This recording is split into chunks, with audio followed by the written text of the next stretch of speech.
Dans une précédente vidéo, on avait vu qu'on pouvait désormais utiliser le Motion Controller 2, le DJI RC Motion 2 comme DJI l'appelle. Donc on peut l'utiliser avec la gamme des Mavic 3, Mavic 3 classique, Mavic 3, Mavic 3 Pro, avec le Mini 3 Pro et bien sûr avec l'Avata. Donc on va voir toutes les fonctionnalités que peut nous apporter ce Motion 2. Alors lorsque vous recevez le Motion 2, première chose c'est qu'il va falloir le charger, l'activer, l'associer au drone et ensuite le paramétrer. Alors pour vérifier l'état de la batterie, c'est un appui bref sur le bouton Power. Donc on va voir les LED qui nous donnent l'indication de charge. Pour l'allumer, c'est un appui bref suivi d'un appui long.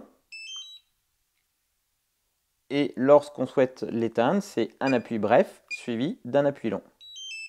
Pour le charger, on va se servir du port USB-C qui est en dessous donc, du Motion 2. On va utiliser un chargeur 5 volts. Lorsque les 4 LED sont allumés de manière fixe, ça veut dire qu'il est chargé. On va donc pouvoir l'activer. Alors il y a deux solutions possibles. Soit on a déjà donc le masque activé à l'Avata par exemple. On va allumer le masque. On va brancher le smartphone avec l'application DJI Fly via le câble OTG. On va ensuite sélectionner dans le menu des lunettes le drone utilisé.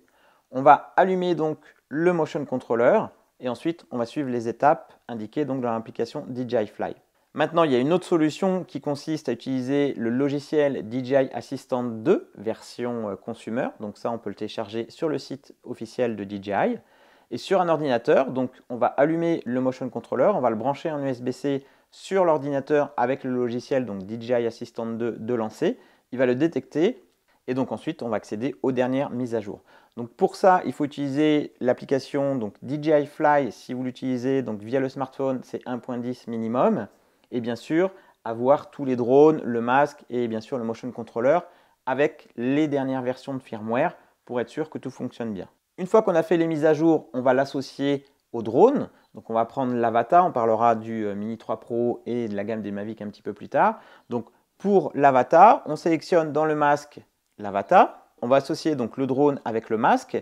Une fois que c'est fait, on va pouvoir venir associer le Motion Controller. Que ce soit les Goggles 2 ou les Goggles Integra, c'est la même chose. Une fois que le masque et le drone sont allumés, associés, on va allumer le Motion Controller. Donc pour ça, on appuie sur le bouton Power, donc un appui bref suivi d'un appui long.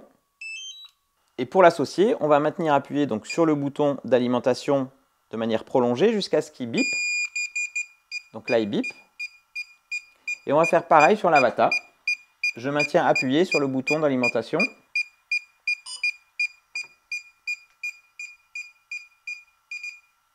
Le petit bip de confirmation, ça s'arrête de sonner. Lorsqu'on l'utilise avec le Mini 3 Pro ou les Mavic 3, la procédure est la même. On associe d'abord le drone donc, et le masque en choisissant bien le type de modèle. On va donc laisser le drone allumé, on va allumer le Motion Controller et on va faire la même manipulation. On maintient appuyé sur le bouton d'alimentation du Motion Controller jusqu'à ce qu'il bip. On appuie sur le bouton d'alimentation du Mini 3 Pro ou du Mavic 3 jusqu'à ce qu'ils s'associent tous les deux. Une fois que c'est associé, on peut aller donc dans le menu principal et on va aller voir donc les options de paramétrage. On va aller donc dans Paramètres, Contrôle, Contrôleur de mouvement. Donc là, on a un petit tutoriel si vous voulez voir les fonctionnalités de base pour utiliser donc le Motion 2. Dans l'onglet Réglage du gain, on va pouvoir régler les vitesses maximales, que ce soit en mode normal ou en mode sport. Donc vitesse maximale de vol latéral, donc déplacement latéral. Donc on peut aller de 1,8 km/h jusqu'à 28 km/h. La vitesse verticale également, donc on peut la régler ici. Vitesse avant maximum, donc là c'est la vitesse de déplacement. Donc en mode normal, on peut aller jusqu'à 28,8 km/h. On peut la régler si on veut faire un vol lent, par exemple en intérieur, on peut la régler à 5 km/h ou 3 km/h. La vitesse en marche arrière, là aussi on peut la régler jusqu'à 28 km/h. On a les mêmes réglages pour le mode sport où là aussi on va pouvoir déterminer donc des vitesses maximales pour les 4 mouvements déterminés. Ensuite, on a un onglet étalonnage qui permet d'étalonner le compas, l'IMU et l'accélérateur du joystick. Si vous constatez des mouvements qui ne sont pas appropriés à votre gestuelle, vous pouvez refaire l'étalonnage ici pour que tout rentre dans l'ordre. Voilà pour tous les réglages au niveau donc, du contrôleur de mouvement. Tout le reste, ce sera des réglages qui seront propres à l'appareil, prise de vue, fréquence d'image, réglage vidéo, etc. Alors maintenant, au niveau de l'utilisation du Motion 2, on va voir les différentes actions. Donc on a le bouton rouge qui est le bouton lock. Ça va nous servir à mettre en route les moteurs et à faire décoller le drone. Donc là encore, c'est commun aux deux drones, mais je ferai une partie spécifique pour le Mini 3 Pro et la gamme des Mavic 3. Donc pour l'Avata, on appuie 2 fois, les moteurs vont se mettre en route. Une fois que les moteurs sont en route, on va maintenir appuyé le bouton lock. Il va y avoir un petit bip. On va pouvoir lâcher le bouton et là, le drone va s'élever tout seul jusqu'à 1,20 m à peu près de hauteur par rapport à son point de décollage. Alors attention, parce qu'une fois qu'il est en l'air, à ce moment-là, dès que vous allez bouger le poignet, les mouvements vont être retranscrits directement au drone. Donc attention, si vous souhaitez vous gratter l'oreille, eh bien attention au comportement du drone. Donc pour ça, vous pouvez vous servir encore une fois donc, du bouton lock. Si vous appuyez lorsque le drone est en l'air, il va verrouiller sa position, il va être en mode pause. Vous pourrez bouger le motion controller, le drone ne réagira pas, il restera fixe. Pour déverrouiller cette position, il suffira de réappuyer sur le bouton lock. Ce bouton lock, il sert également à se poser. Lorsque vous êtes au-dessus de votre terrain d'atterrissage, il va falloir maintenir appuyé ce bouton lock et lui va automatiquement se poser en dessous de lui. Ce bouton lock peut également servir lorsque vous effectuez un RTH, un retour à la maison automatique. Pour annuler ce RTH, il suffira encore une fois d'appuyer une fois sur ce bouton lock pour désactiver le RTH si c'est enclenché ou si c'est vous qui l'avez enclenché de manière voulue. Ce bouton lock, si on appuie 4 fois de suite, ça permet d'arrêter les moteurs en cas d'urgence, seulement si on a activé la fonctionnalité dans le menu dédié. Sous le bouton lock, on a le bouton de mode qui va nous servir à passer du mode normal au mode sport. Donc par défaut, on décolle en mode normal. Si on veut passer en mode sport, à ce moment-là, il faudra appuyer dessus. On va donc pouvoir basculer entre les deux modes. Le mode sport, on va voir la vitesse maximale du drone. Le mode normal, on aura la vitesse maximale qu'on aura paramétrée donc, dans les réglages lors du paramétrage du Motion 2.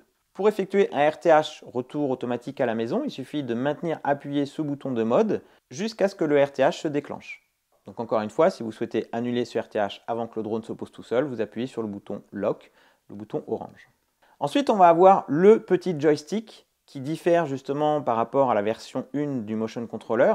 Là, ça va permettre des actions au niveau du drone qui sont très pratiques qu'on ne pouvait pas faire avant avec la version précédente. Donc si on lève, si on pousse vers le haut le joystick, le drone va monter à la verticale. Et si on baisse le joystick, ça va permettre de descendre le drone à la verticale. Si on pousse le joystick sur la gauche, le drone va pivoter en roulis donc sur la gauche et inversement sur la droite. Donc on va pouvoir faire des mouvements latéraux, gauche et droite, ou alors des mouvements verticaux, haut et bas. Avec ce joystick, on va pouvoir avoir plus de mouvements et exploiter tous les mouvements du drone. Et également, on peut poser ou décoller le drone. Lorsqu'on a mis les moteurs en route, donc un appui double sur le bouton lock, les moteurs sont en route, on peut pousser le joystick vers le haut et le drone va décoller. Lorsqu'on lâche, il va s'arrêter.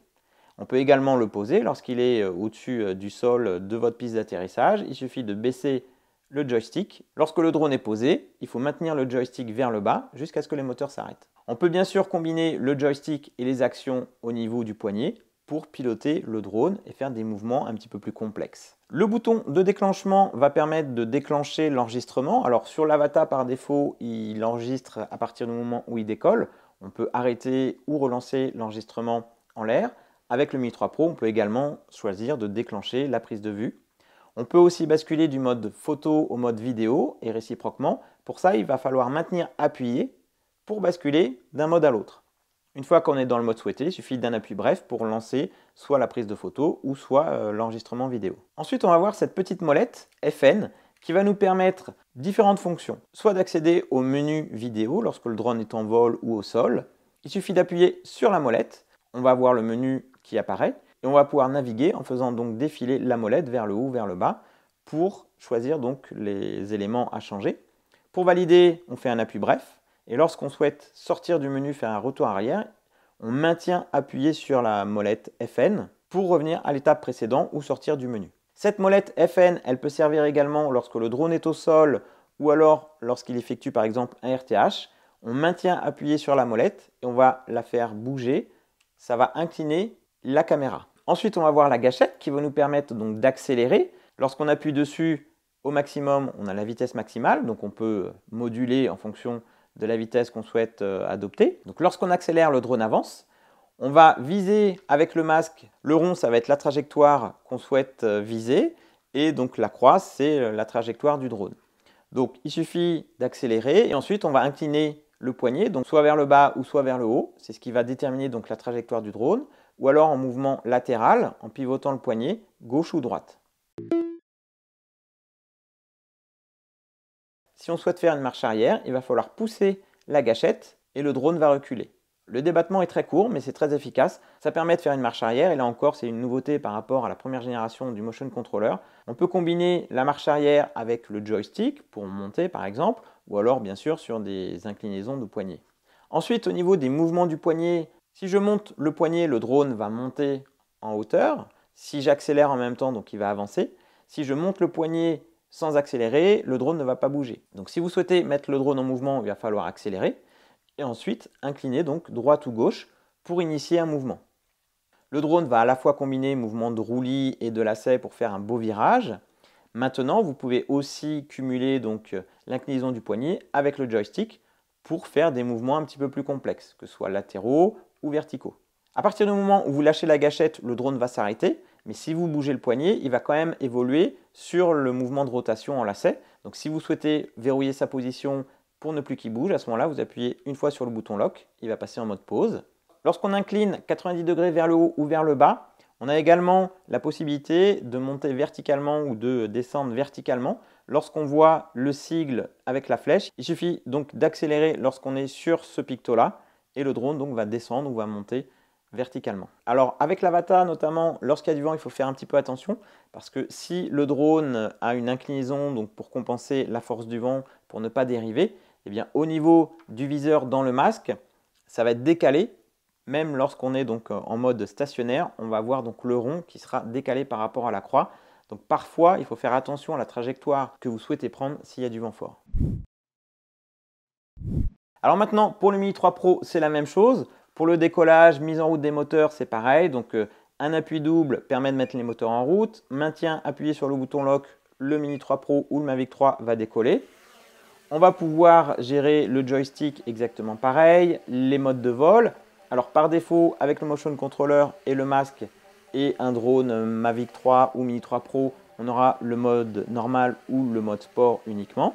Lorsqu'on passe en mode sport avec le Mini 3 Pro ou le Mavic 3, attention, la détection d'obstacles est désactivée. Donc la détection d'obstacles, c'est uniquement en mode normal. L'inclinaison de la nacelle et l'orientation et le pilotage se fait exactement comme sur l'Avata. À partir du moment où on appuie sur la gâchette, le drone se met en mouvement, il va avancer. On va pouvoir incliner donc le poignet pour le diriger. On peut également combiner avec le joystick. On peut aussi faire des marches arrière et accéder au menu caméra via la molette FN. On a le bouton mode qui sert à effectuer le RTH. Donc à ce niveau-là, c'est la même chose que l'Avata. Pour l'atterrissage, on va venir placer le drone au-dessus de la piste d'atterrissage. Et là encore, deux choix possibles. Soit on baisse le joystick jusqu'à ce que le drone se pose, ou alors on maintient appuyé sur le bouton lock pour que le drone engage lui-même donc la phase d'atterrissage.